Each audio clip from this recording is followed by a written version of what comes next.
मध्य प्रदेश के गृह एवं जेल मंत्री डॉक्टर नरोत्तम मिश्रा ने बड़ा बयान देते हुए पूर्व सीएम कमलनाथ पर जमकर निशाना साधा है।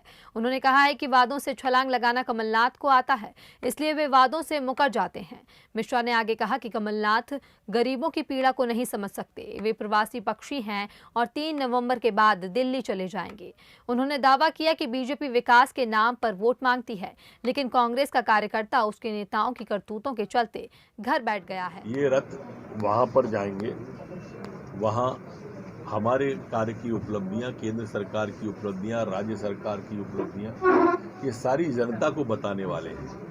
तारीख तो जब कमलनाथ जी कोई रथ चलाएं 15 महीने का और बताएं कि उनने कर्जा माफ। अरे 26 लाख लोगों का कर रहे हैं। 26 लाख में मैं हर गांव में पूछता हूँ, कोई नहीं कह रहा मेरे पास आया 2 लाख, 1 लाख, 1.5 लाख। तुम पे रहो नहीं, उन पे गौ नहीं। ये पैसा गया तो गया, बीच में कहां गया ये पैसा, ये है वर्तमान में जांच का विषय। तो को अगर ये कहना पड़ रहा है कि मैं जवान हूं, यही अपने आप में साबित कर देता है कि वो बुजुर्ग हो गए। जवान को जवान कहते तो मैंने कभी सुना नहीं। जहां तक छलांग का सवाल है तो वो आदत में है, पहले कर्जा माफी से छलांग लगा गए, फिर वो नौजवान को बेरोजगारी भत्ता देने से छलांग लगा गए। वादों से छलांग लगाना ये कमलनाथ जी बखूबी जानते हैं, इसलिए विषयांतर किया। मैंने अभी तक सीना फुलाते लोगों को देखा था, सीना तानते देखा था। ये कमर का जिक्र कहां से आ गया? कि सलमान और जैकलीन की फिर याद दिला दी। सलमान जैकलीन की याद जब भी आई हमें, जब उन्होंने शिवराज जी को एक्टर कहा।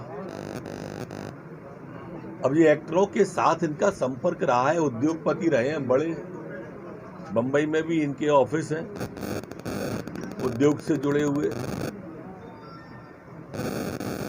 देखिए, मैंने कल भी कहा, मैं आज भी कहता हूं, इस पृथ्वी पे 2 लोगों को ही जनार्दन कहते हैं। एक ईश्वर से जनार्दन कहा जाता है, एक जनता से जनार्दन कहा जाता है।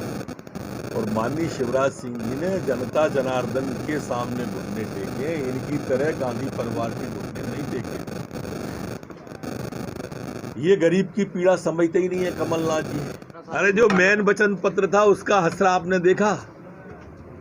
इनके राष्ट्रीय अध्यक्ष जो बोल के गए थे 10 दिन में नहीं हुआ तो मुख्यमंत्री बदल देंगे, तो 1 महीने में 3 बदलते, 15 महीने में कायदे से 45 मुख्यमंत्री बदलना थे।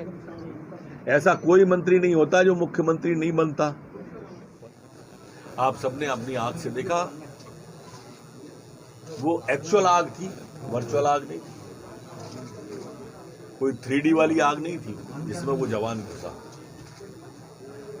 जिस तरह से इमारत पे 5 मंजिल पर चढ़ के उसको उतारा गया, और ये आज डेमो हो सकता है, पर ऐसा घटनाक्रम चाहे इंदौर वाली आग में आया हो, चाहे हमारे जो मध्य प्रदेश के अंदर अलग अलग जगह आग लगी उनमें आया, अथवा अभी कोरोना काल के अंदर हमारे जिस तरह से होमगार्ड के जवानों में पुलिस के साथ मिलकर जो सहयोग प्रदान किया, वो वास्तव में अनुकरणीय है और वो वंदनीय है।